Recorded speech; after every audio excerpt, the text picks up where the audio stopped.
senso de missão que realizamos este evento hoje para marcar a conclusão do primeiro caso brasileiro na Corte Interamericana de Direitos Humanos, o caso Jiménez Lopes, encerrado por resolução publicada pela Corte no último dia 29 de setembro. Damião Jiménez Lopes sofreu violações que resultaram em sua morte aos 30 anos de idade, em 4 de outubro de 1999, na Casa de Repouso Guararapes, na cidade de Sobral, no Ceará, 3 dias após sua internação para receber tratamento psiquiátrico. Por meio de sentença proferida em julho de 2006, a Corte determinou a responsabilidade do Estado brasileiro por violações aos direitos à vida, à integridade pessoal, às garantias judiciais e à proteção judicial, conforme consagrado na Convenção Americana sobre Direitos Humanos. Manifesto a minha sentida homenagem aos familiares de Damião Jiménez Lopes em sua luta por justiça. Estamos reunidos hoje porque vocês não se calaram. O caso da Damião Jiménez Lopes é emblemático ao tratar de um tema atualíssimo e que, ouso dizer, desafia praticamente todos os países do mundo. Como promover uma política de saúde mental que respeite plenamente o sistema internacional de proteção e de promoção dos direitos humanos? Hoje estamos aqui para marcar o cumprimento da primeira sentença condenatória da Honorável Corte Interamericana de Direitos Humanos em relação ao Brasil. Infelizmente, não posso dizer que esse é um fato a ser comemorado,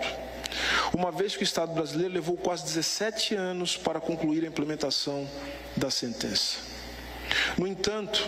no contexto da visita da Corte Interamericana ao Brasil, julgamos pertinente aproveitar a oportunidade para refletir sobre a importância do sistema interamericano de proteção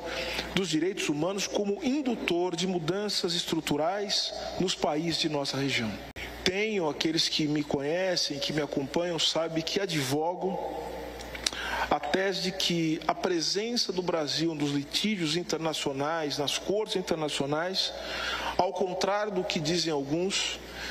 reforça a nossa soberania e não a enfraquece. E por que digo isso? Porque a presença do Brasil nos litígios internacionais, primeiro, reforça o compromisso do Brasil com o sistema internacional, com um sistema que o Brasil contribuiu e muito para que ele pudesse existir, mas essa presença, na minha concepção, ela reforça a soberania nacional quando ela respeita 2 critérios que eu acho que são importantes. O primeiro deles é que, sem abrir mão do direito de defesa, a nossa postura diante dos litígios internacionais tem que ser uma postura que, primeiro, não revitimize as pessoas que sofreram violações de direitos humanos e que a defesa leve em consideração a dignidade das pessoas, leve em consideração o nosso compromisso com o povo brasileiro. E o segundo critério é que a presença nesses litígios deve ter como prioridade fortalecer os sistemas de proteção nacionais e que se voltam às vítimas frequentes da violência que caracteriza a sociedade brasileira. Ou seja, a nossa defesa diante das cortes internacionais é uma defesa que deve ter em vista, por certo, o fortalecimento das condições de vida, da dignidade do nosso povo que sofre,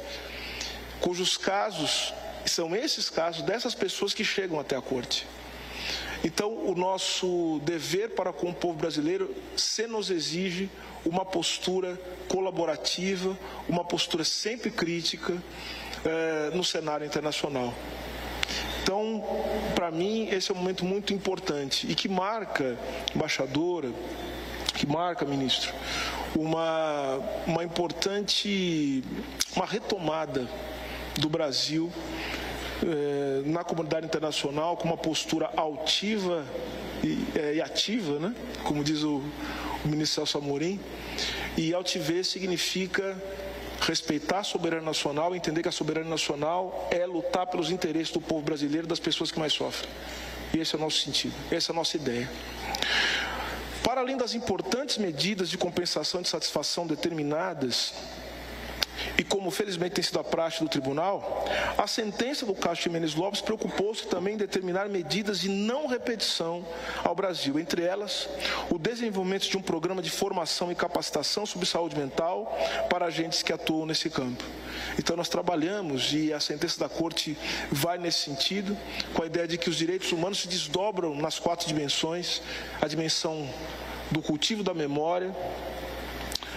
o aparecimento da verdade, a realização da justiça e da reparação e as garantias de não repetição. Ainda dentro dos 100 primeiros dias de governo, logramos, em parceria com a Escola Nacional de Administração Pública, a ENAP, e com o Ministério da Saúde, lançar o piloto do curso intitulado Direitos Humanos e Saúde Mental, curso permanente Damião Ximenes Lopes. Após o encerramento do primeiro ciclo do curso, em diálogo com a sociedade civil, foi realizada a etapa de revisão e foram incorporadas adequações adicionais ao programa, que pode e deve ser continuamente aprimorado. Desde a disponibilização do curso, mais de 13 mil matrículas já foram realizadas, entre servidores públicos da esfera federal, estadual, municipal e distrital, especialistas e pessoas vinculadas a organizações sociais. Senhoras e senhores,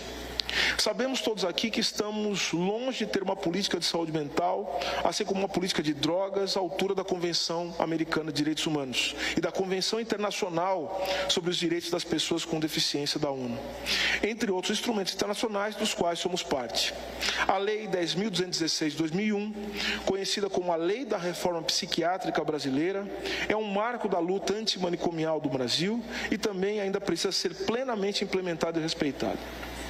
Em nome do Ministério dos Direitos Humanos e da Cidadania, gostaria de reconhecer o heróico esforço das instituições peticionárias, Justiça Global e a Brasme, e também dos familiares de Damião Ximenes Lopes, em especial de sua irmã Irene, na busca por justiça. Em seu voto concordante, o saudoso professor Cansado Trindade, que tanto honrou o Brasil em sua atuação na Corte Interamericana, ao citar o depoimento de Irene diante do tribunal, traçou o paralelo entre sua história e a história da personagem trágica Electra, observando que, abro aspas, não obstante as diferenças, apresentam em comum, Irene e Electra, a tragédia da condição humana, ante a persistência da indiferença e crueldade realçada no trato dos mais vulneráveis, assim como a busca desesperada e desesperadora da justiça. Que o encerramento da supervisão de cumprimento da primeira condenação da Corte em relação ao Brasil, senhoras e senhores, seja não o fim, mas seja o começo, ou o recomeço, no campo das políticas de saúde mental, atreladas inevitavelmente às políticas de direitos humanos. Diante das senhoras e dos senhores, reitero o mais profundo, o mais sincero compromisso do Estado brasileiro, por meio do Ministério dos Direitos Humanos e da Cidadania, com a justiça internacional, que, como venho reiterando, constitui talvez a última chance de os Estados, diante das graves violações cometidas, optarem por fazer a coisa certa. Muito obrigado.